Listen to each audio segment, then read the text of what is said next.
1. Pourquoi je dis Philo, saison 1, épisode 29. Ça part, on casse tout. Simon Boisvert, bonjour. Salut Mathias. Papag, qu'est-ce qui se passe? Qu'est-ce que tu fais là? Toujours pas Papag. Mais là, c'était hier. La date prévue, c'est hier, mais en tout cas, ceux qui n'ont pas eu d'enfant ou qui en ont eu un savent que le premier enfant peut avoir un petit peu de retard. Okay. Elle se fait attendre, alors... Là, tu sais que maintenant que tu es ici, tu restes jusqu'à la fin, là, même si... De toute façon, ta fille, tu vas avoir le reste de ta vie pour l'avoir. Non, je peux rien garantir. Fait qu'un accouchement, là... De toute façon, je suis sûr que ta blonde serait d'accord avec moi, là. Sa pagette était on. Ouais. Papag et sa pagette. J'aimerais vous dire que Mathias et le Serpent est une présentation de Mise au jeu plus qui vous rappelle de jouer responsablement. Aussi, féliciter nos gagnants du concours avec la cage au sport qui pouvaient remporter une soirée VIP avec Mathias et le Serpent. Un souper à la cage, donc félicitations à Renaud et Étienne qui sont avec nous pour la soirée. Et vous dire qu'il y a un autre concours qui prendra fin le 3 mai pour un souper le 11 mai. Donc, c'est le dernier souper de la saison. Participez en grand nombre. Les détails sont dans la description. Il y a aussi un nouveau concours donc qu'on invite les gens à participer sur le site de Chaos Sport pour le bracket des séries. Donc, vous pouvez dès maintenant faire vos prédictions. Évidemment, si ce n'est pas les mêmes équipes que vous aurez prédit qui participent aux séries, soit que le site web refait les prédictions pour vous ou bien que vous pourrez tout simplement refaire vos propres prédictions sur le site. Mais bref, on vous invite aussi à participer en grand nombre sur le site web de chaosport.tv. Je regarde le look et l'âge de Renaud et Étienne. Je me demande s'ils ne sont pas dans ton armée. Ils disent que oui, mais ils sont attachés et sont forcés de le dire. Et voilà. Simon, mon beau Simon, avant de... Parce que là, notre premier bloc est divisé en deux parties. Avant d'aller là où ça fait mal, parce que ça a été une dure semaine pour toi, parlons d'abord de Michael H. Ouais. Et j'ai écrit là-dessus ce matin. Le Canadien n'est pas... Le supporte, mais le Canadien ne trippe pas. Ta première réaction, as-tu été surpris? Un petit peu. Parce que ça arrive quand même pas souvent. La dernière fois que c'est arrivé, c'est il y a 2 ans avec Jimmy Snuggerud, qui était retourné pour une 3e année. Mais à ce moment-là, la rumeur courait à l'effet que Snuggerud peut-être signerait pas à Saint-Louis. Ce qui semble pas être le cas avec Michael H. Ouais. C'est simplement le cas d'un gars qui veut tout simplement retourner pour sa 3e année. Et puis pour les choix de première ronde, c'est excessivement rare parce que Michael H, maintenant, il est rendu à l'âge où un joueur junior terminerait son stage et passerait à la Ligue américaine l'année prochaine. Fait qu'il y a toutes sortes de suppositions là-dessus. Est-ce que c'est parce qu'on ne lui a pas promis un poste? Est-ce que c'est parce qu'il va gagner plus d'argent à Michigan qu'il en aurait gagné à Laval? Juste Est-ce que c'est parce qu'il veut ne s'est pas rendu au poste? OK, on ne s'est pas rendu au poste. Parce que ça fait quand même un bout de temps que le Canadien savait qu'il hésitait. Puis qu'il pensait peut-être retourner. Qu'est-ce qu'il aurait fait s'il avait gagné samedi soir? Bonne question. Ah! Parce que là, Michigan, la façon que ça marche, là, Will Harkoff retourne également l'an prochain. Ivan Kovic, supposément, le gardien de but, retourne. Et là, on est allé chercher d'autres gars, Jack Nesbitt, Cameron Reed, avec Adam Valentini. Hey, ça va être un club pacté encore. Ça va coûter cher. Parce que, hey, oui. Là, il peut faire en haut de 500 000. Là. Je ne sais pas si ça peut aller jusque-là, mais j'ai parlé en fin de semaine à quelqu'un. Et puis, on m'a dit qu'il y avait 3 joueurs seulement à la base cette année qui ont fait au-dessus de 200 000. Il y a évidemment McKenna à 750 000, on le sait. Il y a 2 gars à 200 000. On ne m'a pas nommé les noms, mais on m'a dit que c'était 200 000. Fait que je ne sais pas si Michigan irait jusqu'à 500 000 pour Michael H. Ça ne compte pas le revenu des commandites qu'ils peuvent aller chercher ailleurs que le salaire d'universitaire, ce montant-là? Non, mais est-ce que nécessairement un joueur universitaire comme H va aller chercher des commandites à Michigan? Ça, j'en doute. Mais non, ça, c'est vraiment le NIL money, là, l'argent NIL, qui est pour name, likeness, name, image and likeness. Autrement dit, c'est en vigueur dans la NCAA depuis quelques années. Tu sais, on a cessé l'hypocrisie. Il y a eu une époque où les joueurs de football puis de basketball, on leur donnait des jobs bidons comme allumer les lumières, les réflecteurs au parc, puis on leur donnait 200 000 par année pour ça. C'était ridicule. Ben, alors là, maintenant, il y a des joueurs de football qui peuvent aller chercher 1, 2, 3, 4 millions maintenant par saison. Écoute, la question qui tue, parce que je connais ton point de vue là-dessus, est-ce que ça peut nuire à son développement? Non. La réponse est non. Ah non? Non. Cependant, ça aurait été mieux qu'il devienne professionnel. Tu sais, Michael H, j'ai regardé samedi soir, s'il était encore blessé, ça paraissait pas. Il a bien joué. Il a bien joué. Il n'a pas été dominant, mais il a très bien joué. Il a fait des beaux jeux. On a vu ses mains, on a vu son patin, on a vu sa créativité, on a vu son lancer. Tu sais, tout était là. Tout ce qu'on a vu de Michael Hage était là samedi soir. Tu sais qu'on lui reproche son manque d'implication physique et son jeu sur 200 pieds. C'est vrai. Oui, mais est-ce que c'est à Michigan nécessairement qui va l'améliorer? Moi, je ne pense pas. Ben, c'est ça que je Parce que l'année prochaine, ça va être un club dominant. Il y a des chances de gagner le trophée Hobey Baker l'année prochaine, de faire peut-être 65-70 points. C'est pas là qu'il va l'améliorer son jeu. Mais est-ce qu'un an de plus à Michigan, dans un calibre quand même relativement élevé, avec des bons coéquipiers, est-ce que ça va lui nuire à long terme? Je ne crois pas. Snuggerud, cette année, a eu une très bonne saison recrue, puis lui aussi avait fait la même chose. Mais oui, ça aurait été préférable, s'il y a des défauts à corriger, de le corriger avec le personnel d'entraîneur du Rocket et ou du Canadien. Snuggerud, quand même, la différence, c'est que de sa première année à sa deuxième dans NCAA, sa production a chuté. En effet, c'était différent. Peut-être qu'il s'est dit, je veux vraiment montrer ce dont je suis capable. Puis là, avec ça, là, vu qu'on ne le verra pas avant minimum la fin de la saison prochaine, est-ce qu'il ne met pas un peu la tête sur le bio en disant il va être en se disant que ça pourrait être une bonne monnaie d'échange pour aller chercher un deuxième centre pour l'année prochaine? Bien, c'est la question que j'allais te poser. Fait que bravo, Pag. Bien, c'est que, tu sais, il y a toujours un argument. Il y a toujours l'argument que le Canadien est très, très proche. Beaucoup plus proche qu'il y a 2-3 ans d'une finale de la Coupe Stanley. Je ne sais pas si ça va être cette année, je ne sais pas si ça va être l'an prochain ou dans 2 ans, mais évidemment que là, le Canadien commence à être dans les conversations.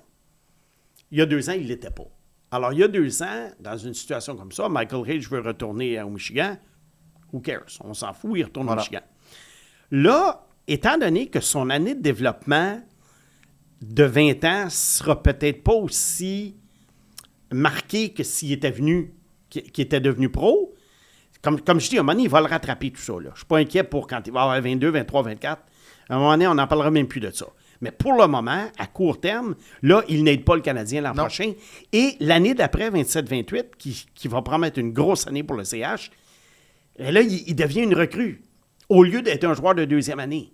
Alors, est-ce qu'à ce moment-là, le CH pourrait être tenté de dire, parce qu'on rappelle à tout le monde, il faut donner pour obtenir quelque chose. Tu ne peux pas donner à Adam Engstrom puis un choix de deuxième ronde puis Owen Beck. Si tu veux donner quelque chose, peut-être que Michael Hage, à ce moment-là, pourrait être une monnaie d'échange pour un joueur qui rapprocherait le Canadien de la Coupe Stanley plus vite sans nécessairement hypothéquer l'avenir ou prendre un raccourci. Parce qu'à un moment donné, le Canadien, n'oublions pas, il y a 2 blocs de joueurs là-dedans.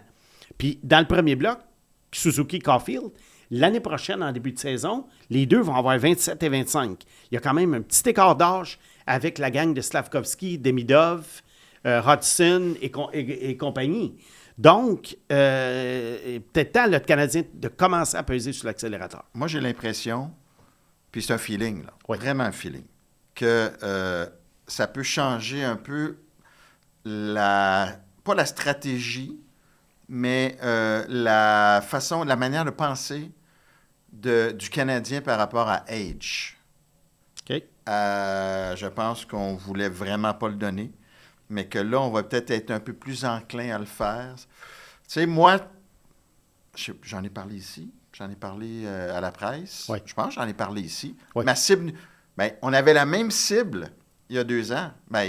L'année passée, c'était Dobson. Dobson, oui. Tu sais, à quelques semaines d'intervalle. Ouais, puis c'est ça qui est arrivé. Ouais. Ma cible numéro 1, c'est Nico Hischier. OK, oui. Vient d'avoir 27 ans en janvier. Il reste une année de contrat, un centre responsable. Évidemment, tu vas pouvoir aller chercher une bière pour Hischier aussi. Mm-hmm. Un centre responsable. Je l'aime bien en passant. Non, il est bon en tabarnouche. Fait que si, disons, nouveau directeur général au New Jersey, là, tu sais pas trop où ça s'en va, puis qu'on te demande, Hage, un choix de première, puis une autre pièce pour Hischier, si tu peux signer Hischier à long terme, moi, je réfléchis pas. Bien, c'est parce qu'Hischier, il approche l'autonomie. Si tu peux le signer, c'est pour ça que les Devils... Il est là le problème pour les Devils. Ben oui, comme Dobson. Ouais. Il lui reste 1 an après cette année. Oui. Donc, à partir de l'été prochain, Nico Hischier devient ce qu'on appelle un joueur de location. Oui. Alors, si les Devils sont pas capables de... Tu sais, on va avoir une idée, là. Le 1er juillet, il a le droit de signer une prolongation. Fait que là, si tu vois qu'il est rendu au au mois d'août, au début septembre. Il n'a pas signé de prolongation. Là, il se rapproche le plus dangereusement de l'autonomie. Puis là, les Devils doivent prendre la décision. Est-ce qu'on est un club qui peut se permettre de le perdre pour rien? Mais je pense pas que les Devils, l'année prochaine, vont rebondir au point d'être une équipe prétendante à la Coupe. Puis là, c'est de savoir, est-ce qu'Ishia veut rester au New Jersey ou il veut venir à Montréal? Tu ne l'échanges pas pour un gars dont il reste 1 an de contrat. Mais Dobson, tu l'as signé, tu savais qu'elle allait signer à long terme avec toi. Mais juste pour répondre sur les Devils, eux qui ont perdu Jack Hughes pour une grande partie de la saison pourraient s'asseoir sur cette excuse-là pour dire l'année prochaine, on ne peut pas faire pire. T'sais. Ça va dépendre du nouveau DG. Puis Jack Hughes, en passant, tu sais comment je l'aime, Jack Hughes. Il n'y a pas question de bière quand il est sur la glace. Ouais. Il manque quand même 20-25 matchs par année. Oui. Là, il commence à être abonné à la liste des blessés là, à chaque année. Mais ça va dépendre. Tu sais, si Marc Bergevin devient DG des Devils, il va essayer de le garder. Ouais. Mais peut-il le garder? Fait que pour moi, là, tu as aussi Zarovski qui peut s'en venir dans un... Tu sais, il arrivera en même temps. Là, il arrivera en même temps à Zarovski. Isher, en passant, pour ceux qui se posent la question, il a exactement le même âge que Nick Suzuki, il est de la même QV. Donc, en début de saison, l'an prochain, 27 ans. Ouais. Alors, on peut parler de 2 gars qui ont un bon... un solide 5 ans devant eux. Là. Bon, facile. Puis, avec leur style de jeu, ça pourrait même s'étirer un peu. Suzuki, il manque pas de match.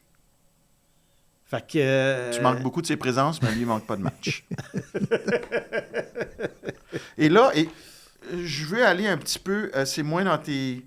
Ben, c'est dans tes cordes pareil, mais... Tu sais, t'en as beaucoup qui vont dire « Ouais, mais là, regarde, est-ce qu'on peut lui reprocher de vouloir étudier? » Bien, c'est parce qu'il va s'en aller de toute façon avant la ça, fin j'ai de ma ses petite études. opinion là-dessus. Puis tu là. veux être pro. Ah ouais. J'ai ma petite opinion là-dessus. Là. Tu sais, souvent, on en parlait sur ton blog. Tu sais, dans le temps que Louis Leblanc était à Harvard, puis là, je dis à tout le monde, Louis Leblanc, il va le signer, son contrat, après, dès qu'on va y offrir. Et c'est ce qui est arrivé.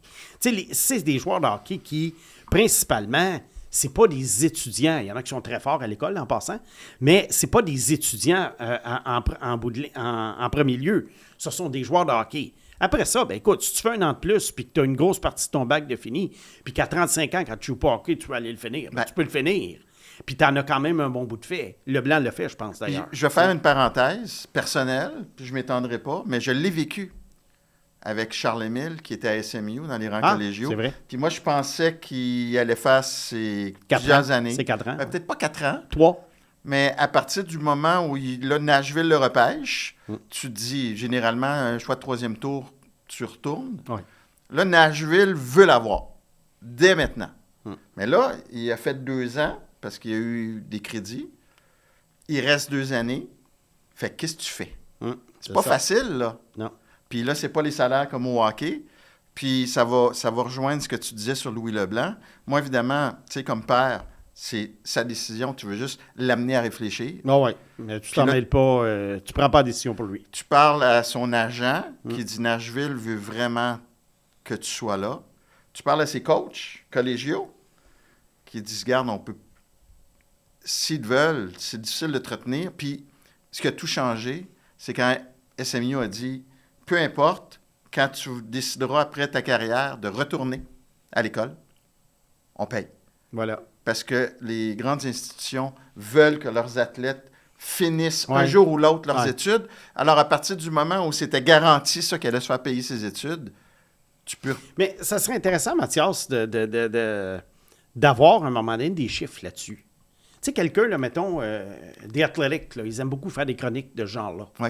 À un moment donné, faire une recherche solide, mettons, sur les 10-15 dernières années, et puis arriver, mettons, puis dire, bon, tous les joueurs de la NCAA qui ont joué dans la Ligue nationale pendant 10, 12, 15 ans, puis qui sont aujourd'hui à la retraite, donc des joueurs du début des années 2000, combien sont retournés à l'école et combien ont fini? Ben, tu sais, au hockey... Tu sais, à un moment donné, là, quand tu as 38 millions à la banque, là, tu as des opportunités d'affaires, est-ce que ça te tente nécessairement d'aller te rasseoir sur des bancs d'école pour faire du calcul différentiel et intégral? Là, on parle du hockey, évidemment, pas du soccer. Les salaires sont différents. C'est pas pareil. Mais tu regardes Caulfield, il est parti après 2 ans. Ben oui. Il a signé pour combien, puis il va signer pour combien? Oui. Hudson est parti après 2 ans, il signe pour combien? Ça va-tu leur tenter, là? Fowler, 2 ans, Dobèche, 2 ans. Ça va-tu leur tenter à 37-38 ans d'aller... Ben, s'ils ont une belle carrière, non. Ouais. Puis ils n'auront pas besoin. Ben, Ils peuvent se payer 20 profs en même Oui, temps. puis ça dépend de tes intérêts dans la vie aussi. Ouais. Tu sais, si tu arrives puis que tu es déjà impliqué dans 3-4 business, puis que tu as 3-4 enfants, c'est pas la même vie. Alors qu'il y en a d'autres qui étaient passionnés des études, mais que le hockey a eu la priorité. Puis, un jour, il y en a des fois, on voit ça au football, il y en a qui retournent. J'avais promis à ma mère que je finirais. Oui. Tu sais, puis, tu sais, pour moi, c'est pas un facteur, toutes les histoires d'études. Ouais. Dans le cas des joueurs, des choix de première c'est quoi ronde tes priorités talentueux. aussi? Tu sais, Ouais. Comme Charlie Non. Mille, sa priorité, c'était d'être pro. Age, c'est quoi ta priorité? C'est d'être pro. Oui, mais ils ont une chance, ces gars-là. L'école, ils peuvent y retourner à 35. Ben, c'est ça. Mais tu peux pas devenir un joueur de soccer, un joueur de hockey à 35 ans. Non. Fait que, tu sais, pour répondre à ceux qui diraient, ben, on est contre l'école, on n'est pas contre l'école. Non. Mais si ton objectif, c'est d'entamer ta carrière pro, d'avoir une belle carrière, puis de retourner à l'école quand tu voudras, C'est ton choix. ben go, tu sais, C'est ton c'est choix. le meilleur des deux mondes. En Ah même oui. temps, là, à sa défense, si psychologiquement il n'est pas prêt à faire le grand saut, tant mieux qu'il ne soit pas venu, parce qu'imaginez la pression qu'il y aurait à Montréal. Ben ça Ouais. serait inquiétant, ça. Ça, c'est un bon point. Mais comme tu dis, Mathias, ça serait inquiétant. Parce que normalement, à cet âge-là, tu es supposé commencer à avoir été en mesure de gérer cette pression-là. Parce qu'il ne faut jamais oublier que ces gars-là, en général, la règle générale, depuis l'âge de 8 ans, 9 ans, ils sont les meilleurs joueurs de leur équipe. Ils se font crier toutes sortes de bêtises par les parents. Ils se font agacer par les autres équipes. Il y a ça aussi. Alors, je pense que les gars de la Ligue nationale ont grandi un peu dans ce milieu-là. J'ai été très étonné, moi aussi. Ouais. Bon, on va y aller dans le moins agréable. Bon, OK, vas-y. Ben écoute, le premier choix de Trevor Timmins en 2019 a Oui. marqué 50 buts, en a 51. Oui. Et l'acquisition de Marc Bergevin, appuyé par Trevor Timmins, a 101 points. Cody Glass? Mais tu sais que le Canadien aurait pu dire non à Suzuki. Ben là, c'était qui le troisième qui offrait? Non, mais il aurait pu essayer d'échanger Pacioretty ailleurs. Il aurait pu dire, on n'y croit pas, on va échanger notre capitaine Ah, contre OK, quelqu'un oui, je d'autre. comprends. Ils ont dit oui, on va le Ouais, prendre ouais, pareil. ouais. Là. Bon, mais là où tu veux en venir où, là? Parce Ben, que j'ai quand même quelque chose à dire. Moi, Nick Suzuki, là, pas Nick Suzuki, Cole Caulfield, là, ça fait 100 fois que je la répète l'histoire, mais il y en a qui pensent que je suis anti-Cole Caulfield. OK, quand Cole Caulfield était à Wisconsin, OK, j'avais fait des shows, moi, à la radio. Puis, je me rappelle une fois que j'avais parlé à Pierre Infray un samedi matin, juste avant Ouais. la période COVID. Puis, je lui avais dit, j'ai dit, Cole Caulfield, j'ai dit, il compte des buts à la Brett Hull. Tu sais, Brett Hull, là, il y a des saisons de... il a été pas pire. Il a été pas Ouais, pire. il a été pas pire. Il n'a pas le même physique que Brett Hull, mais je trouvais qu'il était capable d'enfiler les grilles dans le sens que Cole Caulfield, c'est rare qu'il va marquer un but. On parle pas de filet désert, on parle de filet ouvert. Ouais. Cole Caulfield, il y a l'espace de la rondelle, il passe la rondelle dedans. Alors, tu sais, moi, j'avais dit ça va être un marqueur régulier de 40 buts. Donc, j'ai pas parlé contre. Non, mais tu as quand même dit que c'était probable. Il fallait que ce soit le 5e attaquant du Canadien. Oui, OK. Avec un petit sourire. mais le jour de la Coupe Stanley, on verra il est rendu combien. Puis Suzuki était probablement centre numéro 3 au sein d'un club champion. Mais c'est pas là que je m'en vais. Oui, ça, c'est en 2017 au repêchage. Ouais. Tu as reçu un message ce matin, puis j'ai trouvé vraiment intéressant, Oui. d'un ancien de notre blog, je Oui, crois, de notre blog, oui. puis qui écrivait, c'est-tu à toi ou à quelqu'un d'autre? Il a répondu à quelqu'un. Il y a quelqu'un qui disait à la base qu'on parlait beaucoup du Canadien. Et puis, il y a quelqu'un il y a des gens qui ont répondu. Puis là, à un moment donné, il y en a un qui a dit, il dit, c'est pas tellement le fait qu'il parle du Canadien, il dit, c'est le fait, il dit que ça va un peu, ça va un peu à contre-courant de ce dont le Snake aime parler, puis que je ne suis pas à mon meilleur lorsque je parle du Canadien, parce que c'est un sujet qui ne met pas autant de prédilection que d'autres sujets. C'est pas mal ça que le gars dit. OK. Ben, ouais, ça, c'est un peu différent de ce que je Ouais. pense, mais ça m'a amené à... Parce qu'il y a un éléphant dans la pièce, Oui. même si t'es pas... Oui. Pas un éléphant. Moi, je trouve que... On dit-tu les vraies affaires aujourd'hui? Vas-y. On dit les vraies affaires aujourd'hui. Je trouve que tu es biaisé quand tu parles du Canadien. Tu es un analyste, tu as une vision extraordinaire, mais on dirait que tu perds la tête quand tu parles du Canadien parce que viscéralement, ils viennent te chercher quelque chose de négatif. Puis je pense que nos auditeurs le savent. Il y a quelque chose qui fait... Tu sais, ça te fait mal, Suzuki. Je sais que ça te fait mal. Ça te fait mal. C'est pas ça le point, Mathias. Puis on en a parlé au téléphone, puis j'ai aimé ta réponse. Oui. Ben, je t'ai dit plusieurs affaires au téléphone. Puis tu l'as déjà raconté, mais il y a autre chose. C'est pas juste de faire contrepoids aux partisans du Canadien. Oui, moi, ce que je t'ai dit, Mathias, c'est que, tu sais, je regarde toute la frénésie des derniers jours. 50 buts, 100 points, des trucs qui n'étaient pas arrivés depuis 1000 ans à Montréal. Et qui sont surprenants pour les gens à Montréal, mais qui ne sont pas surprenants pour toi. Bon, c'est là le point. C'est que, étant quelqu'un comme moi qui va s'intéresser à plusieurs équipes de façon égale, autrement dit, tu sais, il y en a qui vont suivre une équipe. Ça peut être un fan des Browns, ça peut être un fan du Colorado, ça peut être des fans des Canadiens. Alors souvent, ils vont vivre dans cette bulle-là, puis ce qui se passe à travers la Ligue nationale, bien, il y a quand même une grande distance qui vivent avec ça. Alors moi, je te donne l'exemple. Draisaitl a 4 saisons de 50 buts. Moi, qui suis beaucoup les Oilers d'Edmonton, ben moi, j'ai vécu 4 saisons de 50 buts. De la même façon que les gens ont vécu la saison de Caulfield. Mais c'est admirable, 50 buts de la part de Draisaitl. Oui, même si c'est un gars que je vais me chercher une bière quand il est sur la glace. Lui aussi, hein? Ah oui. Donc, t'es un ivrogne? Moi, c'est McDavid, Celebrini, Cale Makar. En tout cas, on sort du sujet, là. Ce que je te dis, c'est que, étant donné que je suis de très près certaines équipes, ben pour moi, le jour où, je ne sais pas moi, McKinnon fait 130 points, ben pour moi, ben oui, c'est un gars de 100 points. Tandis qu'à Montréal, comme les gens qui vont suivre, mettons, juste le Canadien, puis c'est correct, là, c'est pas un reproche, je vais juste expliquer comment moi, je consomme le hockey. Bien, pour eux autres, hey, les 40 ans et moins, là, ils n'ont jamais vu ça, un scoreur de 100 points. Et c'est ce que j'ai dit en fin de semaine. C'est quoi, c'est Mathias Asselin, le dernier? Hey, ça fait 40 ans. Il faut que tu aies 50 ans pour te souvenir du dernier scoreur. Fait que ça, je comprends ça. J'ai envoyé dans nos messages à trois, j'ai envoyé la chronique des Boisverts, l'excellente chronique. Qui était très bonne. Puis j'ai dit, laisse le peuple tranquille, laisse le peuple apprécier. Ouais. Puis c'est parce que pendant des années, et tu avais raison. Oui. Tu avais raison que tu disais, il n'y avait rien. Il n'y a rien, arrêtez d'exagérer. Mais quand je le disais, Mathias, sur ton blog, je me faisais dire, oui, mais on a Pacioretty. Oui. Puis là, je disais, ben oui, Pacioretty. Oui, ben il fait 35 buts, Pacioretty. Là, j'étais là. Mais, my God, pauvre partisan du Canadien. Là, t'avais raison. Je plaignais les partisans du Canadien parce que je me disais, tout ce qu'ils ont à se mettre sous la dent, c'est 35 buts de Pacioretty. Who cares, 35 buts? Mais là, t'avais raison. Non? Ben oui. Mais là, maintenant qu'il y a du 100 points puis du 50 points, tu dis, il n'y a rien là, il y en a d'autres ailleurs. Fait que finalement, même si Suzuki fait 200 points, tu as déjà vu Wayne Gretzky faire 200 points. Tu comprends? Non, mais on va vraiment gratter le bobo, là. Non, mais il faut le gratter à un moment donné, le bobo, là. Je sais qu'on en a déjà parlé. Ben, c'est parce que moi, je trouve ça fascinant que... Puis tu sais, je le comprends, puis ma blonde, qui n'est pas une amateur de hockey, mais qui m'accompagne, comme elle était avec moi à Boston en fin de semaine, puis là, elle tente le pouls un peu. On est allé à Anaheim, on est allé à Boston, on est allé à Ottawa, on va voir du hockey un peu partout. Puis là, elle essaie de faire des comparaisons avec les foules, puis comment les gens réagissent. Puis elle comprend les partisans du Canadien d'être en liesse comme ils sont en ce moment.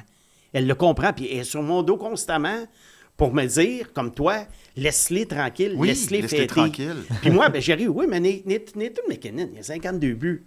Oui, mais elle dit, Nathan McKinnon, elle dit, on n'est pas au Colorado. C'est ça qu'elle me répond. Puis d'ailleurs, tu avais ton chandail des Bruins à Boston.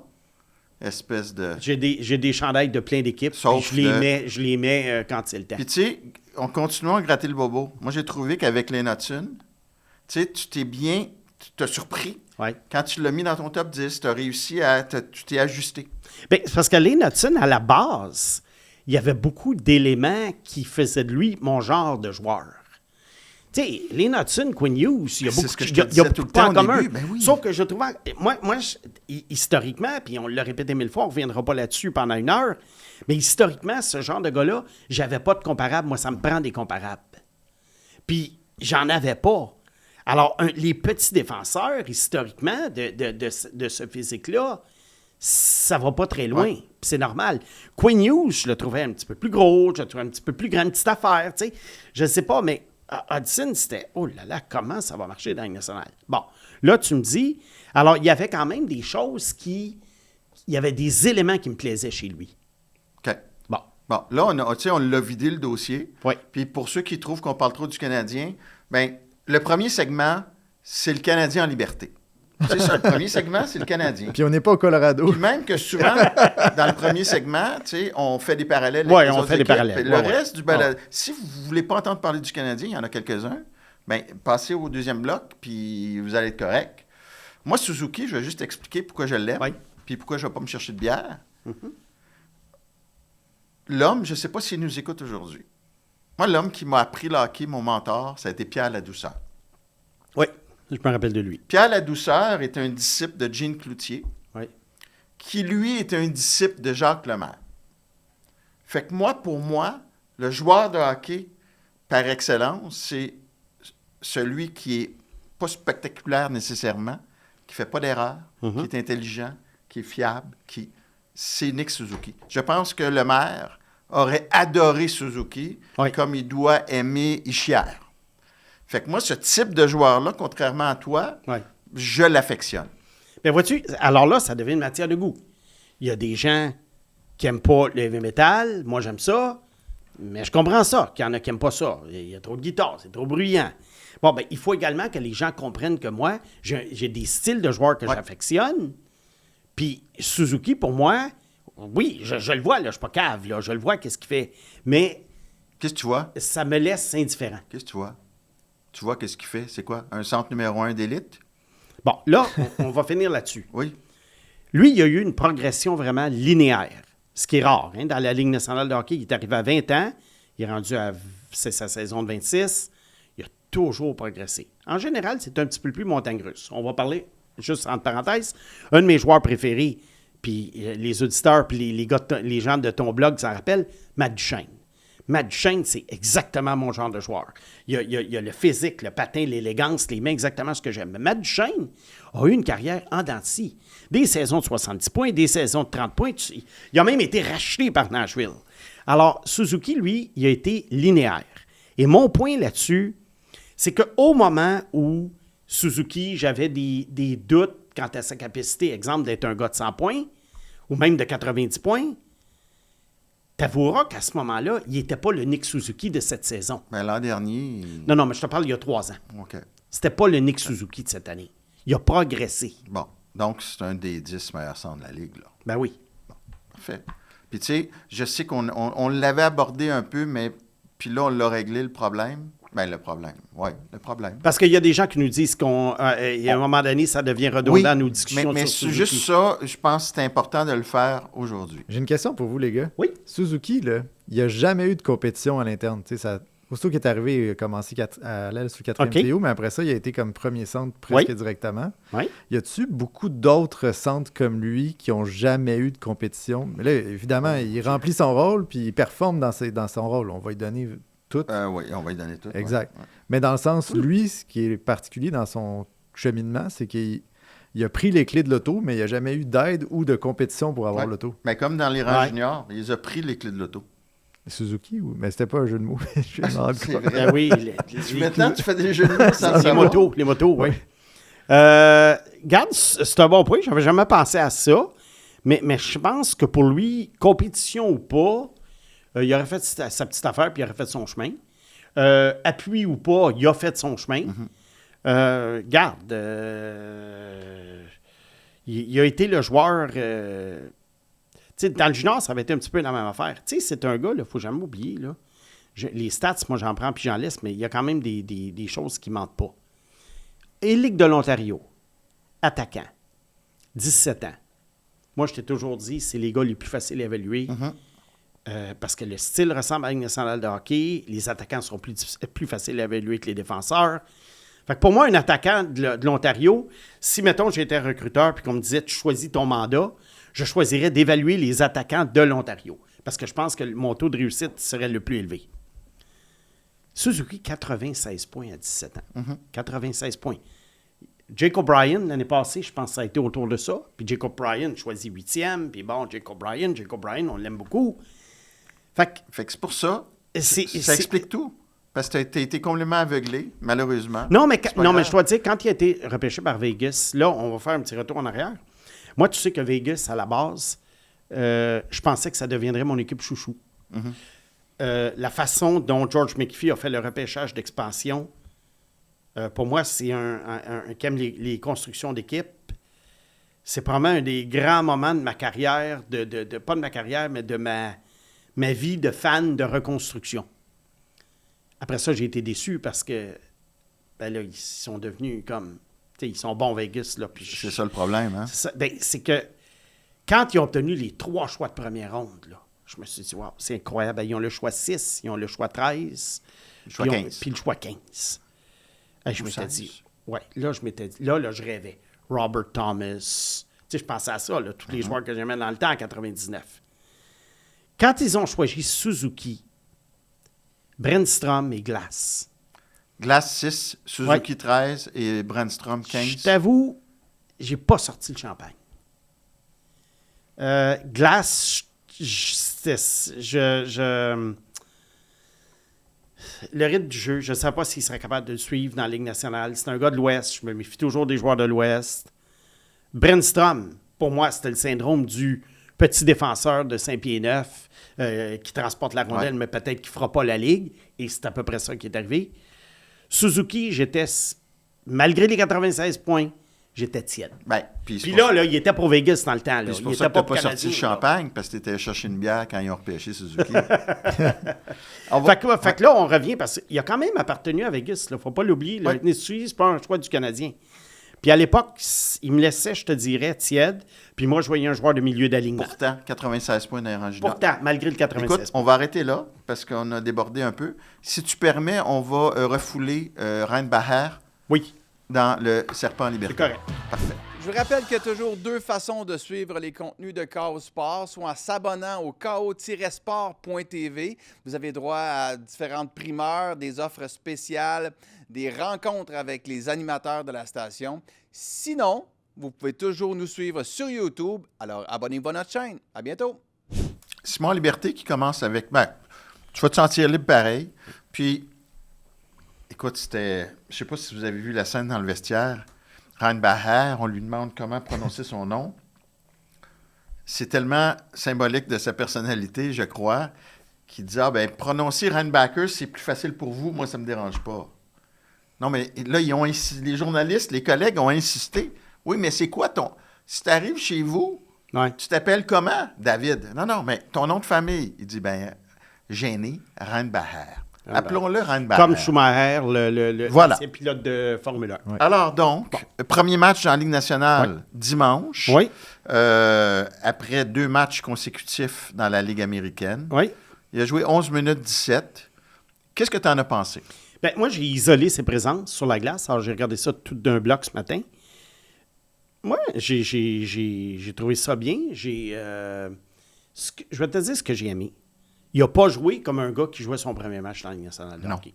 Non. OK, il n'a pas été spectaculaire à outrance, mais ce n'est pas son style de jeu. Mais il a quand même fait des beaux jeux. Il a fait un très beau jeu sur la passe qu'il a obtenue. Oui.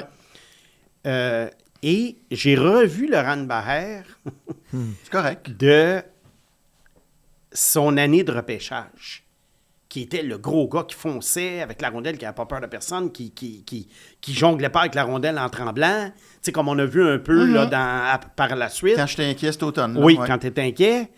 Puis là, j'ai vu un gars qui avait de l'aplomb.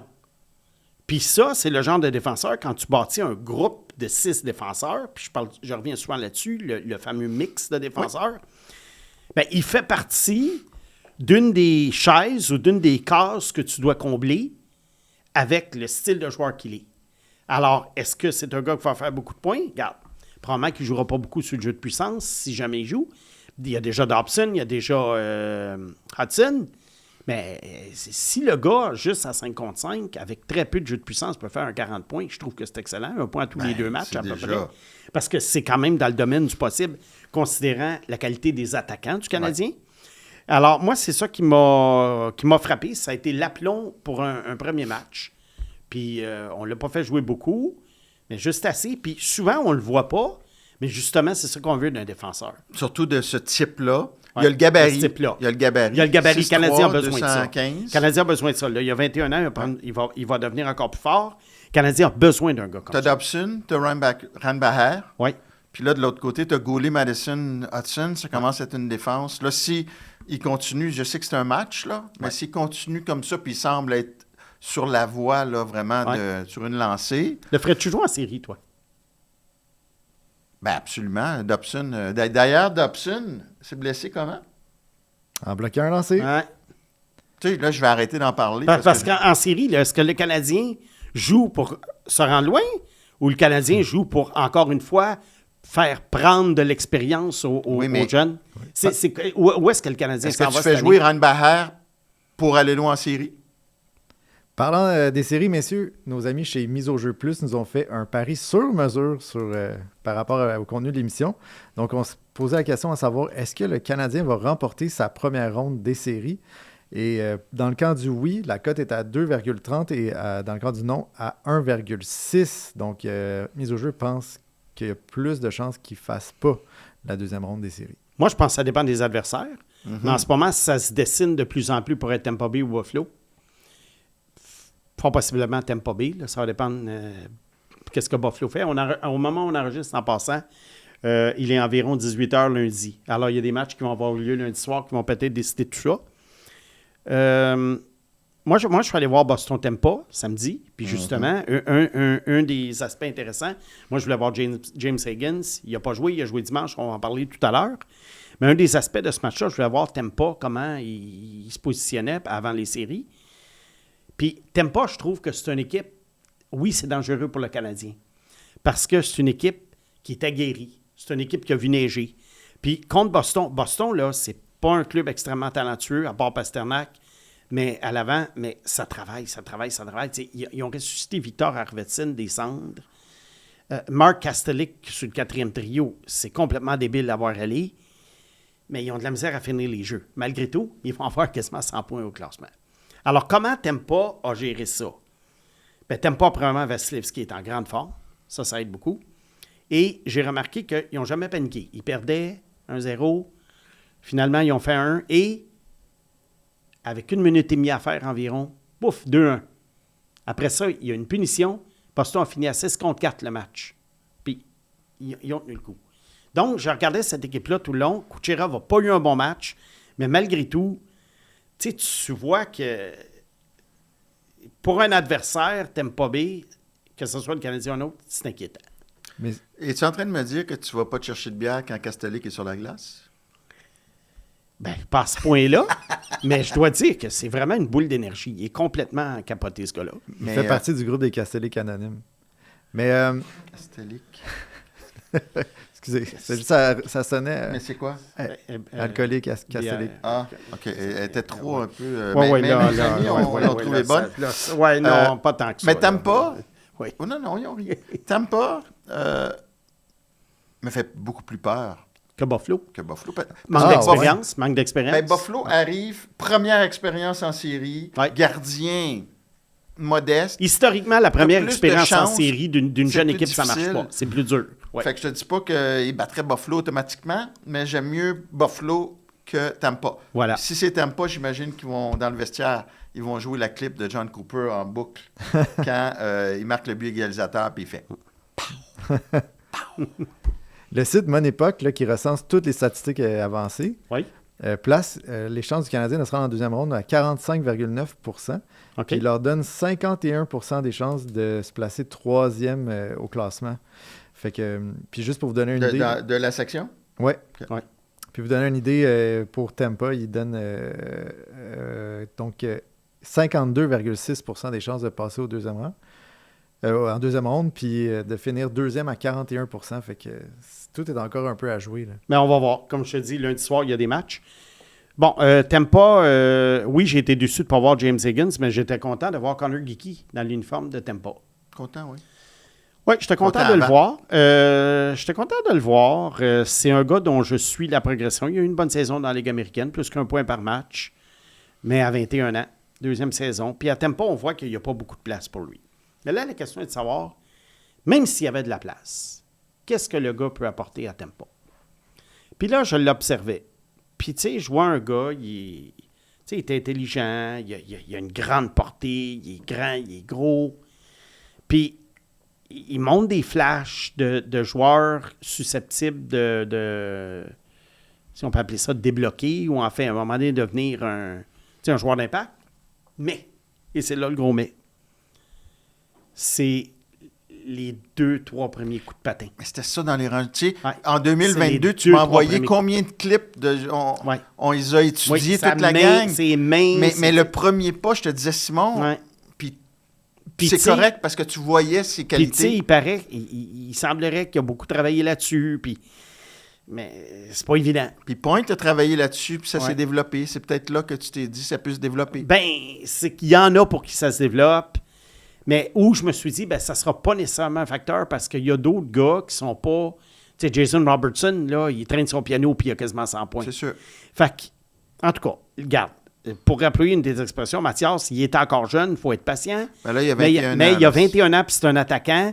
Puis là, je suis en train de me demander, tu sais, c'est pas juste l'idée, il va-tu avoir de la place pour lui à Tampa, c'est est-ce qu'il va être capable de forcer la main de John Cooper? Puis moi, d'après ce que je vois cette année, puis surtout en personne samedi, en tout cas, contrairement à...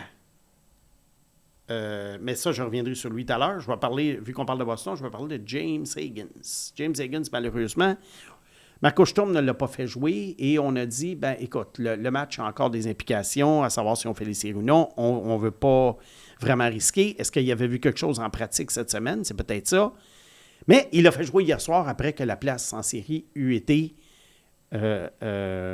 assurée. Étais-tu encore là? Pardon? Étais-tu encore là? Non, il a joué à Columbus hier soir. Ah, excuse-moi. Mais j'ai regardé ses présences évidemment. sur la glace ce matin, évidemment. Et là, j'ai vu un joueur vraiment très à l'aise à son premier match dans la LNH. Ça a fait du bien, le petit séjour dans la Ligue américaine, pour faire la transition entre la NCAA et la Ligue nationale.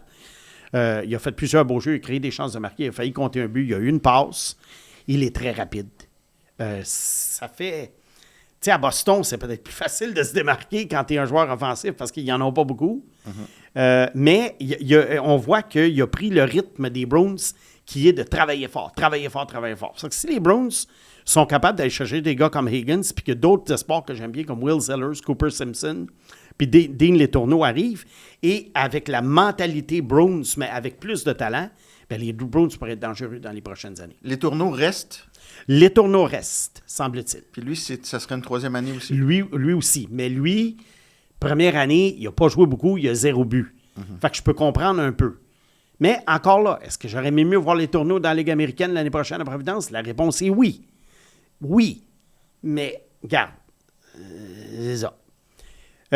Restons dans la NCAA. TJ Hughes a signé au Colorado. La semaine passée, j'en ai parlé dans le podcast en anglais avec Shane Gaumont sur le SIG Podcast. J'avais dit, Hughes, il y a probablement, ça va être une question d'opportunité. L'opportunité, elle peut sortir, elle peut exister avec une équipe qui est à queue, Chicago, Vancouver, des clubs comme ça qui n'ont vraiment rien, ou elle peut être avec une équipe près de la coupe, puis le gars se dit, ben, peut-être que je peux être le pion manquant ou un joueur de quatrième trio sur une équipe qui va gagner la coupe, puis déjà, je suis rendu là. Il a choisi la deuxième option.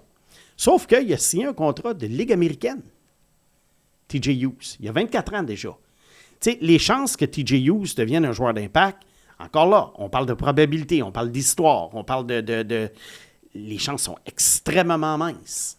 Moi je ne sais pas s'il y a le coup de patin pour être plus que sur un quatrième trio, même jouer dans la Ligue nationale, mais c'était quand même cette année, paradoxalement, le meilleur joueur de Michigan. Ben, on dirait que quand le gars sort des rangs collégiaux, on oublie l'âge. Oui. 24 ans.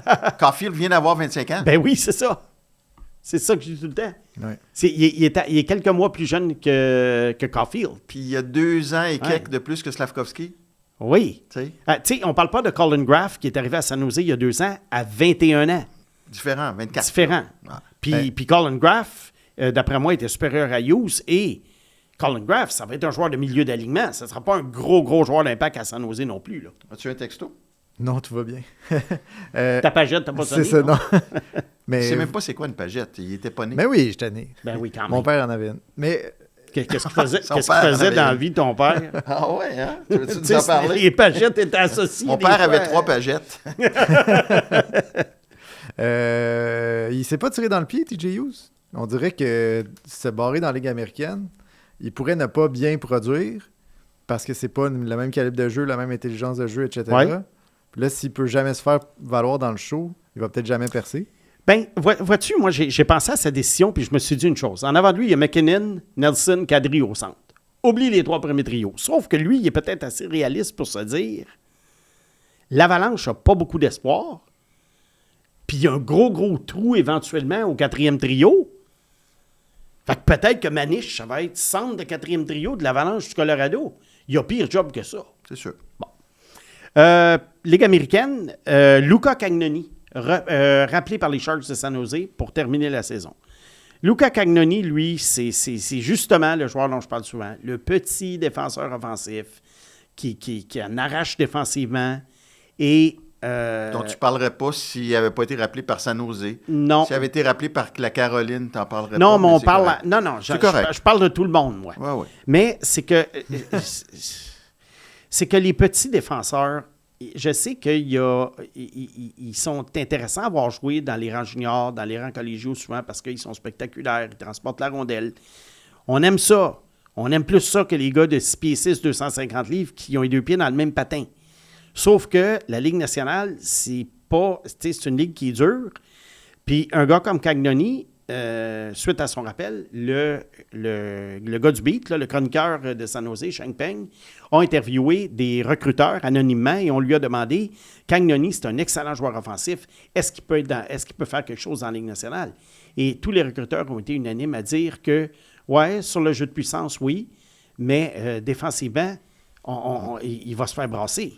Fait qu'à ce moment-là, il faut que tu dises, est-ce que le gars, il doit apprendre, mettons, à mieux jouer du bâton? Il doit apprendre à mieux esquiver les coups. Il doit apprendre à, tu sais, autrement dit, développer des trucs pour compenser pour le fait qu'il mesure 5 pieds 9. Tout ce que Hudson fait, puis c'est vrai. Ben, c'est Le des bâton, trucs, le c'est des trucs qu'il a positionnement, développé, ben Hudson, oui. parce qu'il sait qu'il ne peut pas, il peut pas aller dans le coin avec Mark Kastelik. Ta nouvelle idole. Ben oui. Fait que Cagnoni, je pense que l'histoire avec ces jeunes-là, c'est qu'à moins d'être des super défenseurs offensifs, c'est qu'ils ne compenseront pas pour leur faiblesse défensive. Alors, on va voir. Cagnoni, 21 ans, bientôt 22. Les Sharks sont en manque. D'ailleurs, les Sharks avaient Eric Polkamp, un très bon défenseur de l'Université de Denver, champion de la NCAA samedi, devrait signer dans les prochains jours. Lui, il pourrait faire partie d'un beau mix de 6 défenseurs, mais à San Jose, il y a énormément de travail. Probablement que leur premier choix cette année, qui va être dans le top 10, va être un défenseur. Fait qu'avec Dickinson, Polkamp, Mukamadulin, on va voir. Parfait. D'autres petits points avant de passer à l'espoir de la semaine. Bon, les séries de la CHL, j'en ai pas parlé beaucoup. On est encore de finale. L'affaire dans les séries juniors, c'est que c'est dommage, hein, c'est pas comme la Ligue nationale. Étant donné qu'il y a beaucoup de clubs pactés, il y a très peu de surprises. Puis, c'est vraiment en demi-finale que ça devient très, très intéressant à suivre. Alors, on n'a pas oublié, pour le moment, on n'en parle pas, mais en demi-finale, on va passer à travers les clubs restants parce que cette année, il y a des superbes équipes en Ontario, dans l'Ouest, au Québec. Puis on va avoir des séries finales et une coupe mémoriale très intéressante. Entre-temps, le Canada a annoncé aujourd'hui son alignement préliminaire pour le tournoi des moins de 18 ans qui commence le 22 avril. Parmi les notables, Keaton Verhoff, défenseur de 17 ans qui a joué à North Dakota cette année, et Alexis Joseph, 16 ans. Très rare qu'il y ait des joueurs de 16 ans au tournoi des moins de 18 ans. Fait que ça va être très intéressant de le voir contre des joueurs un an plus vieux que lui. À l'échelle mondiale. Ça commence le 22 avril, ça aussi, on va en parler. Et d'ici à ce temps-là, il y a des clubs juniors qui vont être éliminés. D'autres joueurs vont se rajouter. On verra à ce moment-là si le Canada a une équipe. Je là, pense juste aux Canadiens. C'est lourd, Simon. Des dans Simon en liberté, là. Let's go. Ouais. Alors, c'est ça. Fait que, on passe maintenant à l'espoir de la semaine. L'espoir du passé de la semaine. Oui, c'est ça. Oui, c'est le premier choix de l'an 2000. Et c'est le premier gardien à avoir été repêché premier, Rick DiPietro. Il y a Michel Place en Oui, 68 qui avait été repêché premier, mais à ce moment-là, le repêchage ne fonctionnait pas de la même façon. Le Canadien, pendant une couple d'années, avait droit d'avoir 2 francophones qui, techniquement, étaient choisis 1 et 2, mais c'était pas vraiment nécessairement 1 et 2. Le vrai repêchage, là, pour ceux qui aiment ça aller s'amuser sur HockeyDB, ça a commencé en 1970 avec Gilbert Perrault. DiPietro. Lui, il a fait partie d'une époque où c'était le Dead Puck Era. C'est autrement dit l'ère de la rondelle morte, dans le sens que le jeu était très, très fermé, très plate. Il y avait la trappe de Jacques Lemaire. Les Devils gagnaient des Coupes Stanley. Et on accordait énormément d'importance aux gardiens de but. Il y en a eu beaucoup à la fin des années 90, début des années 2000, qui ont été choisis dans le top 10, top 5 et même top 2, dont DiPietro. Alors, à ce moment-là, qu'est-ce qu'on pensait de DiPietro? DiPietro, c'était un gars qui avait joué pour le programme national américain. C'était un late qui avait joué sa saison de 18 ans à Boston University et l'école de Lane Hudson. Oui. Et c'est un gars qui était athlétique, pas super grand pour les standards d'un gardien de but. Il mesurait à peu près 5 pieds 11, 6 pieds, mais il était très agile et il était très, très bon pour manier la rondelle. Et en plus de ça, c'était un gardien qui attrapait de la main droite. Et les gardiens de la main droite, c'est drôle parce que j'en ai parlé avec un recruteur la semaine passée, puis je lui ai demandé, j'ai dit, il me semble, ils n'ont pas la cote, ces gardiens-là. Puis, il m'avait dit non, parce qu'il m'expliquait un peu quelque chose du genre que, tu sais, les lancers souvent viennent à peu près tous à la même place. Puis, quand tu analyses un gardien qui est gaucher, bien, en fait, qui attrape de la main gauche, bien, il y a comme un pattern, puis on a peur du côté du bloqueur avec le gars qui est de l'autre bord. Fait que je ne sais pas trop, mais c'est un petit peu comme le principe du premier but. Il y en a eu des grands. Tu sais, José Théodore a gagné le Hart et le Vizina. Oui, c'est ça. Logan Thompson, ça va bien. Mais oui, Askarov, on ne le sait pas encore. Mais moi, je te dis que, mettons, moi, je te dis juste que les recruteurs sont plus frileux avec ces gars-là. Ça ne veut pas dire qu'ils ne sont pas bons, mais ils sont plus frileux à tort ou à raison. C'est un peu comme au baseball. Le premier but, en général, on veut un gars qui attrape de la main gauche. Parce que quand tu attrapes de la main gauche, bien, après ça, si tu as un roulant, tu peux faire un double jeu au deuxième but, au troisième but, lancement, c'est plus facile. Non, mais ça, c'est très de la différent main droite, parce tu que... veux dire, au premier but. Oui, de la main droite, c'est ça. C'est très différent parce que le jeu au baseball, tu sais, le hockey, c'est un jeu symétrique. Oui. Fait qu'il ne devrait pas avoir de préférence de Bien, côté. c'est ça que je me dis. C'est ça que je me dis. Askarov, lui, son problème, c'est pas qu'il attrape de la main droite, c'est qu'il a de la misère avec son gant. Mais je pense que même si son gant était de l'autre bord, il aurait de la misère avec son gant pareil. C'est sûr. Ça a toujours été sa faiblesse. Mais bon. Alors, ce qui est arrivé, c'est que pourquoi il a été choisi premier? Mais il a été choisi premier parce que, oui, il y avait des bons attaquants, Danny Heatley, Marianne Gaborik, qui sont sortis 2 et 3. Mais surtout, c'était le Mike Milbury, directeur gérant des Islanders de New York, de triste mémoire, était tombé en amour avec DiPietro suite à sa performance au championnat junior et à l'université, et avait même échangé un gardien de but de 21 ans, Roberto Luongo. Qui avait été choisi dans le top 5. Oui, avec Olli Jokinen en Floride pour, tenez-vous bien, Mark Parrish et Oleg Kavesha. C'est un des pires échanges de l'histoire du hockey. Luongo est devenu un gardien de but étoile et Olli Jokinen a été un très bon joueur. Jokinen est un centre numéro 1, donc tu peux te retrouver avec Jokinen, Luongo et Danny Heatley ou Gaborik. Oui, c'est ça. Au lieu de DiPietro, Vacha, Parrish. Et voilà. Et C'est voilà. épouvantable. Alors, c'était pas... Il a fait d'autres niaiseries comme ça, Mike Milbury. On sait que l'année d'après, il avait échangé son deuxième choix pour aller chercher Alexis Yashin, dont la carrière était chambranlante. Et en retour, il a donné... Attends, il a échangé le deuxième choix qui est devenu Jason Spezza. Jason Spezza. Et un certain Zdeno Chara. Alors, 2 des pires échanges de l'histoire du hockey, back-to-back. Scott Lachance avait été échangé au Canadien, Islanders au Canadien. Oui.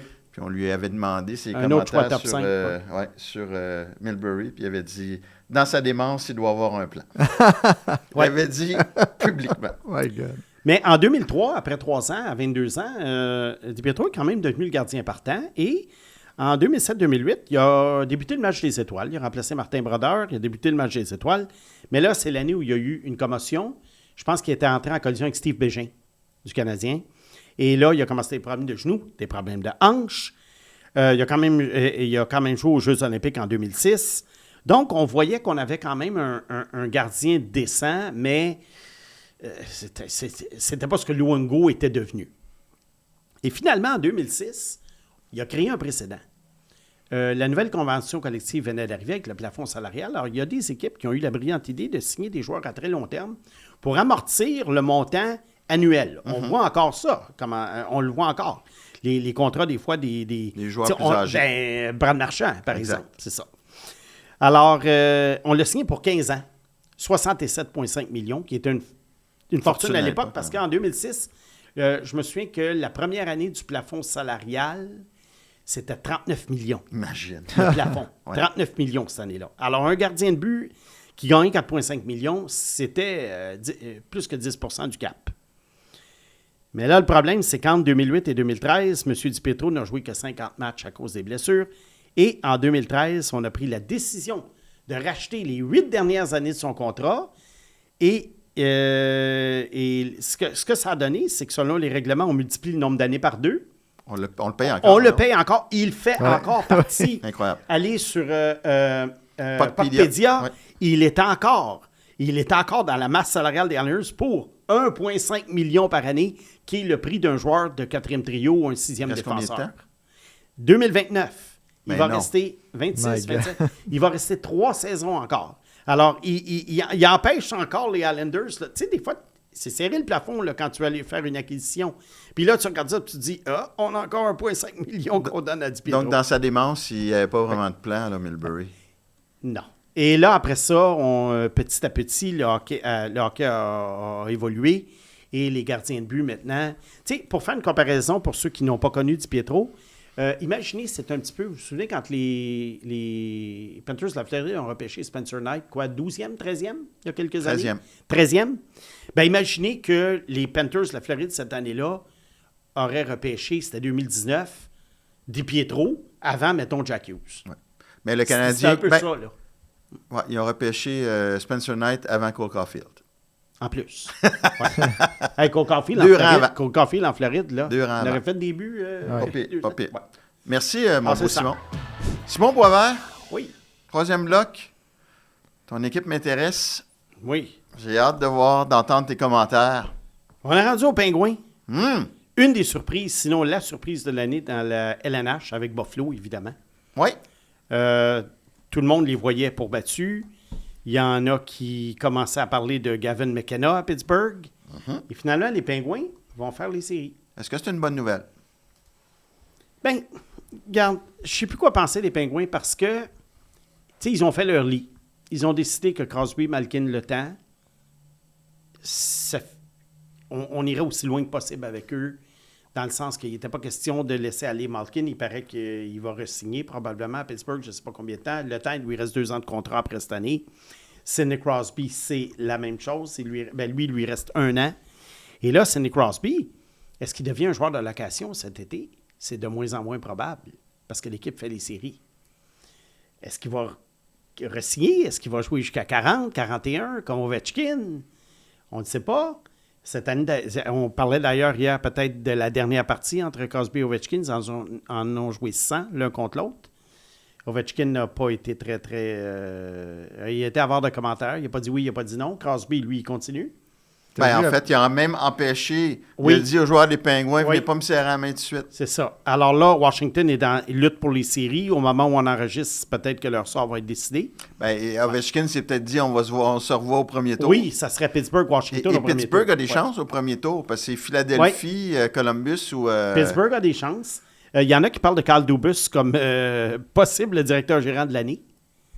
Alors qu'il y a 1 an, on lui criait tous les noms. Regarde, est-ce que Dubus a été chanceux? Est-ce qu'il a été génial? Est-ce que c'est une histoire d'1 an seulement, puis que l'année prochaine, on va voir les Pingouins Regarde Washington. s'écrouler? Oui. Puis ils ne dominent pas comme Washington a dominé l'an dernier. Là. Ce qui est bien, je dirais, du côté des Pingouins, côté masse salariale, c'est que là, ça commence à être beaucoup plus ouvert, dans le sens que il n'y a pas de contrat, à part Blake Lizotte là, à 2,2 millions, puis Ryan Graves à 4,5, il n'y a pas de contrat qui dépasse 2028. Donc, à partir du début de la saison prochaine, la majorité des joueurs, les contrats se terminent soit en 27, soit en 28. Alors, Dubus a carte blanche. Il a déjà commencé à amener des jeunes. Il a amené Rutger McGrorty. Ben Kindle, surtout un excellent choix au 10e rang cette année. Centre numéro 1? Une des surprises. Non. Une des surprises du repêchage. Écoute, il jouait à 18 ans dans la LNH. Lui, c'était pas sur la carte de bingo. Mais il a sa carte chouchou. Kindle? Oui. Bien, il y a sa carte chouchou parce que je l'avais classé 10e. Voilà. Puis je me faisais ridiculiser. Puis finalement, Pittsburgh l'a choisi 10e. Est-ce que les Pingouins ont des chances de gagner la Coupe Stanley? Non. Est-ce qu'ils ont des chances de battre les Hurricanes de Caroline au 2e tour? Regarde, Pittsburgh, tu me dirais qu'ils franchissent 2 tours, je te dirais peut-être. Tu me dirais qu'ils seront éliminés au premier tour, je te dirais ça a bien de l'allure aussi. OK. Selon Monipak, ils ont 51% des chances de passer le premier Bon, ben, tour. vois-tu, Ouais, on mais est dans contre le pile ou Philadelphie face. ou- là. On est dans le pile ou face. à Mais, 50. puis moi, tu sais, ça n'a pas vraiment changé. Puis tant mieux, ils sont en série, good. Mais, puis toi-même, souvent, tu le disais, ouais, mais ça donne quoi de faire un tour ou deux? On verra. C'est qui le centre numéro Ouais. 1 des... Attends, Ouais. laisse-moi finir.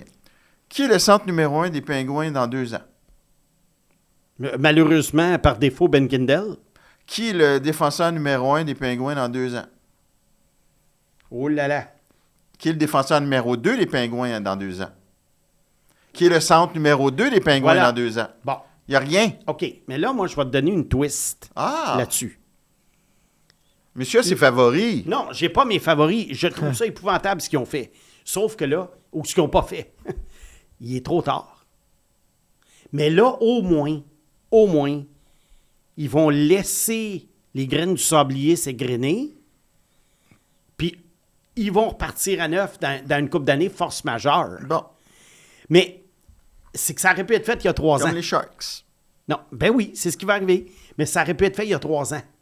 Quand Crosby, Malkin avaient de la valeur, mais encore là, ces gars-là avaient des clauses de non-mouvement. Est-ce qu'ils auraient voulu être échangés? Ou sinon, on aurait pu laisser Malkin comme joueur autonome s'en aller. On n'obtient rien en retour. Ouais. Tu sais, regarde, ce que je te dis, ils ont juste pas arraché le band-aid. Ils étirent. Ils décollent tranquillement. Ils étirent la... Exactement. Mais comme je te dis, ce qui est encourageant et décourageant dans leur cas, c'est qu'il n'y a pas de joueurs signés à long terme, mettons, comme Toronto, qui ne sont pas échangeables en raison des clauses, qui sont pas... Tu sais, on voit que Pittsburgh, ça tire à sa fin, puis on dirait que dans 2-3 ans, ils vont devenir une équipe d'expansion. Imagine McLean Celebrini puis Matthew Schaefer à Pittsburgh. Je Là. le sais, mais Hein? il n'est pas dit qu'il aurait gagné à la loterie. Il n'est Non. pas dit que... Je sais tout ça, Mathias. C'est juste que ça va se commencer un petit peu plus tard, mais c'est inévitable. Mais au moins, puis c'est là que je reviens là-dessus, on n'a pas donné, mettons, Anthony Manta, il joue très bien cette année, on lui a donné un contrat d'1 an, puis peut-être qu'ils vont changer, Dubus va changer d'idée, mais au moins, on n'a pas donné 6 ans à Anthony Manta. On n'a pas donné 6 ans à Tom Novak. On renouvelle pas Kevin Hayes nécessairement. S'ils font le carré d'as, Oui. qui est quand même bien, Oui. Là, j'ai peur. là, je vais m'excuser. Oui. Je vais m'acheter un chandail des Pingouins OK. avec Dubus dans le dos. OK. C'est bon, ça? Oui. Regarde, moi, je pense que c'est la pire affaire qui ne pourrait pas leur arriver. Parce qu'à ce moment-là, on sait ce que ça va signifier. Là, ça va signifier que ils vont signer Kevin Hayes, ils vont signer Manta, ils vont signer Aclary. Ben, peut-être pas Kevin Hayes. là. Ouais, peut-être pas, mais en tout cas, on se comprend. C'est que là, ils vont se dire, hey, finalement, on n'est pas loin. Fait que là, ça pourrait donner lieu à des transactions niaiseuses, des signatures imbéciles, puis finalement, ça serait un écran de fumée, ça serait... Regarde, du côté des gardiens de but, on est allé chercher Stuart Skinner. Stuart Skinner... Il est parti, là. il Ça est- va être le jeune, là. ça va être le jeune qui Russe. s'en vient. Oui, qui est à... j'en ai parlé l'autre fois dans le podcast. Ça va être... Sergei, quelque chose. Hein? oui. Regarde, je cherche son nom là ici. En attendant, J'ai un Mathias, trou de mémoire.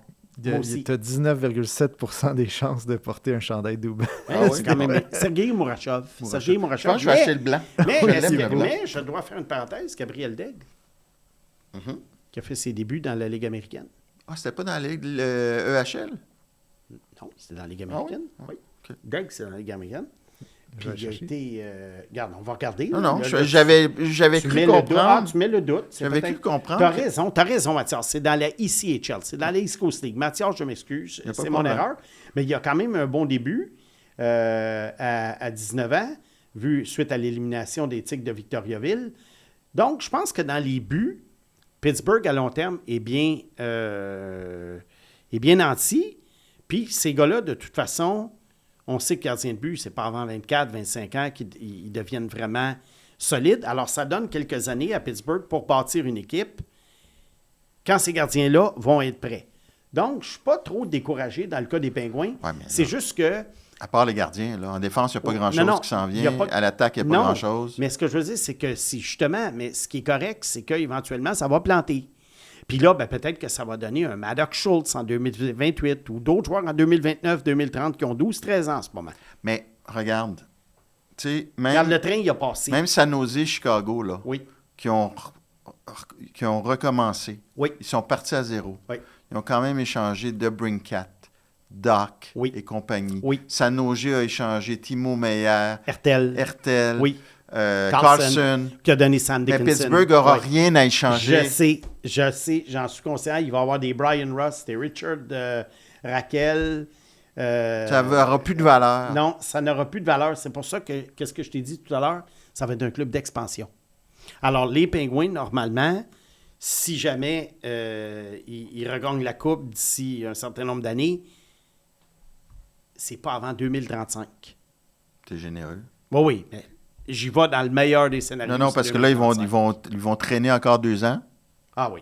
Fait que là, on va être rendu en 2028. Ça va prendre... moi, je te dirais... 3 repêchages. Ouais, 2037. 2039. Ouais, quelque En chose même temps, Alors que, en ayant fait le ménage il y a 3 ans, ben, eux auraient pu viser peut-être 2030, 2031, comme Chicago essaye de viser en ce moment. Chicago, d'ailleurs, ils se sont assurés hier d'un choix top 4. Ils vont finir 31e et même s'ils perdent les 2 loteries, ils vont avoir le 4e choix. En ce moment, l'inquiétude à Chicago, c'est qu'ils repêchent un défenseur parce qu'il y a beaucoup plus de défenseurs que d'attaquants. Et après McKenna et Stenberg, ça baisse un peu. Là, Toronto, là, en passant, là, ils ont le 5e au total. 5e, ils gardent leur choix en ce moment. Mais attends, ils peuvent arriver à la loterie, puis l'équipe numéro Oui. 7 gagne la loterie, puis Voilà. ils reculent, là. Hein? Comme l'an passé. Eux, ça va être stressant, la loterie. Ça va là. être stressant, la loterie. Là, je regarde un petit peu ce qui se passe autour d'eux. Il y a encore une chance qu'ils tombent avec les 4e meilleurs odds. Fait que là, ça prendrait 2 clubs pour les... C'est serré, là. C'est serré. De Puis toute là- façon, lundi prochain, on va tout démêler Le ça. discours de l'entraîneur avant Bérubé, puis de la direction, tu dis perdez, là, les gars. Regarde, là, arrêtez de niaiser. On a le choix, on a la chance d'avoir un choix top 5. Vous allez être avec l'équipe l'an prochain. Mathias, dis pas ça. Dis pas ça. Non, non, Tu- mais- Tu vas avoir une armée de gens qui vont te dire que c'est anti-sportif. OK, donc gagne le dernier match. Gagne le dernier match, puis tu donnes le 5e au total. Bravo, tout le monde est content. mais en même temps, il y a des joueurs qui jouent plus. Là. Ils sont mis. Tu sais, n'importe qui a une petite blessure à l'ongle, ils vont pas Ben, jouer. c'est ça. Regarde, dans la NFL, les Raiders de Las Vegas ont mis sur le banc leur meilleur joueur défensif, Max Crosby, les 2 derniers matchs de l'année pour s'assurer de les perdre, pour avoir le premier choix et repêcher Fernando Mendoza. Mais imagine, là, le gars qui est rappelé de la Ligue américaine, dernier match, puis qui joue son avenir, puis qui marque le but gagnant en prolongation.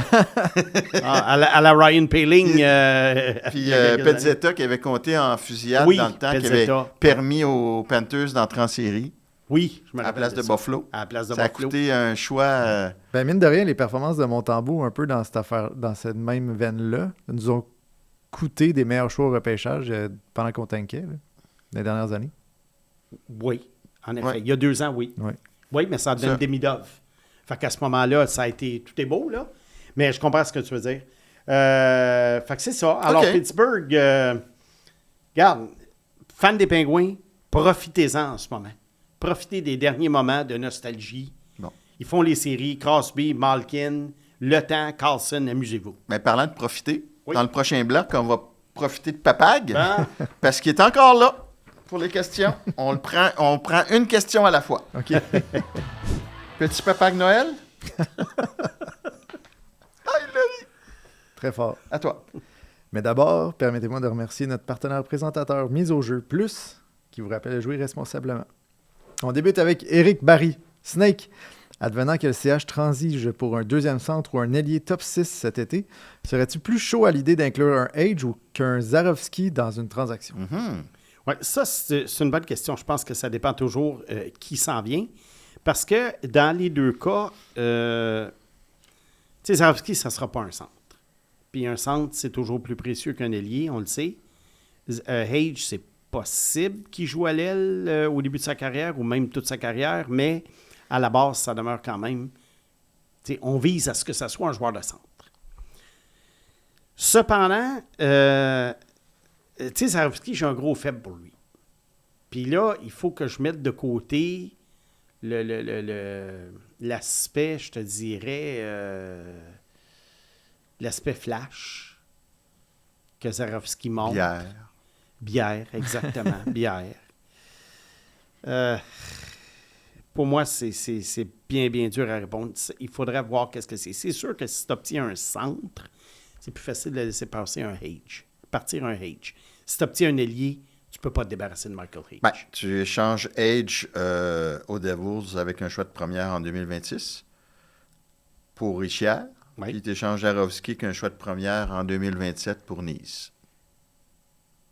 Puis là, tu as ton trio Ischier, Nice, Ivan Demidov. Écoute, la PlayStation... Tu règles ça. Tu règles ça. Écoute, il va falloir payer ces gars-là, par exemple. C'est pas fou. Ouais. Dom Landry, Snake. Caden Lindstrom ne semble pas se développer comme attendu. Il va rester encore 1 ou 2 ans dans la NCAA, mais si tu avais à prendre la décision aujourd'hui, tu le signes ou tu prends un choix compensatoire? Le choix de Willy Sirène à Columbus. Oui. Je prends les devants. Oui. Bon, le choix compensatoire, ça ne sera pas un premier choix. Ça serait un choix de 2e ronde. Donc, à ce moment-là, je suis sûr que si tu mets si Caden Lindstrom ne t'intéresse pas, tu ne veux pas le signer, ben, il vaudrait certainement plus qu'un choix de 2e ronde sur le marché des échanges parce qu'il a été blessé, il commence sa carrière. Il faut que tu le signes. Il y a probablement alors, il faut que tu le signes parce qu'il y a probablement des équipes qui l'ont très haut sur leur liste qui se disent, ben écoute, un jour, il est jeune, il va se placer et tout. Tu n'es pas obligé de le signer, dans le fond. Puis, ben non, tu n'es pas obligé de le signer, mais tu peux l'échanger avant de le signer. C'est ça. Ah oui. Mais l'idée de prendre le choix compensatoire, ça, non, parce que ça, c'est vraiment une grosse perte de valeur. Ça n'aurait pas de bon sens. Fait que tu ne donnes pas Demidov pour aller le chercher, là. Oh, mon Dieu. Non, mais c'est fou pareil, hein, que ça... Le dénouement. Ben, ça peut changer le cours. Qui a été repêché 4 ça peut changer devant Demidov. Ça peut changer le cours de l'histoire des Canadiens des prochaines années. Oui. Tu sais, si le Canadien prend Lindstrom, mettons, là, au lieu de Demidov, imagine dans quelques années. Là. Si Jackets prennent Demidov. Oui, si les Jackets prennent Demidov puis que le Canadien prend Lindstrom, là tu n'as plus la même dynamique. Le Canadien pourrait avoir une très bonne équipe, mais tu n'as plus la même dynamique qu'on entrevoit en ce moment pour l'avenir. Patrick Dubois. Je me souviens être allé voir jouer Guillaume Latendresse avec les Voltigeurs de Drummondville. Pourtant, ce soir-là, mon regard a été captivé par 2 joueurs encore non repêchés et qui m'étaient inconnus, d'Éric Brassard et Claude Giroux. Quelle est la véritable valeur d'une première impression dans l'évaluation d'un jeune talent? Giroux jouait à Gatineau. Oui. Et Latendresse jouait avec Derek Brassard à Drummond. C'est ça. La première impression, je pense qu'elle est très, très importante. Elle ne fait pas foi de tout. Mais c'est sûr que moi, je peux parler en connaissance de cause parce que, tu sais, souvent, quand on va voir des joueurs juniors, il y a déjà une réputation qui les précède. Alors, quand tu vas voir un joueur de 17 ans, à son année de repêchage, tu as déjà une idée d'où il vient. Bon, moi, quand je recrute des gars qui jouent leur saison de 15 ans, pour moi, dans la majorité des cas, c'est complètement anonyme. Je vois un alignement, je vois des joueurs, puis là, je pars d'absolument rien. Comme on dit en bon français, je pars de scratch. Et la première impression, elle est très importante, mais elle peut être trompeuse. Parce que moi, j'ai déjà vu des gars qui, en première période, les 2 premières périodes d'un match, m'épataient et pendant un tournoi, et le lendemain, je retournais les voir tout fébrile, puis je ne revoyais plus le joueur de la veille. Je retournais un 3e match, je ne revoyais plus le joueur de la veille. Mais je te dirais que, règle générale, moi qui aime bien les généralités et les probabilités, je te dirais que oui, la première impression est super importante. Mais Latendresse, sans les commotions, ça aurait été probablement un compteur de 30 buts par saison. Oui, là. mais Brassard et Giroux auraient eu une meilleure carrière que lui. C'est sûr. Probablement. Et la dernière de Dominique Lantaigne. Snake, tu penserais quoi si la Floride gagne la loterie cette année? De mon point de vue, si tu gagnes la coupe, tu ne peux pas participer à la loterie pour un certain nombre d'années. Oh, que j'ai hâte d'entendre la réponse. Dans Là, l'extra. il vient de chercher mes... Il vient de toucher une corde sensible chez moi. Hein? Oh oui, une bonne gorge d'eau. Hey Simon, merci.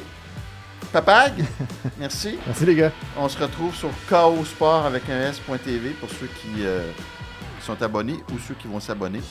On est là.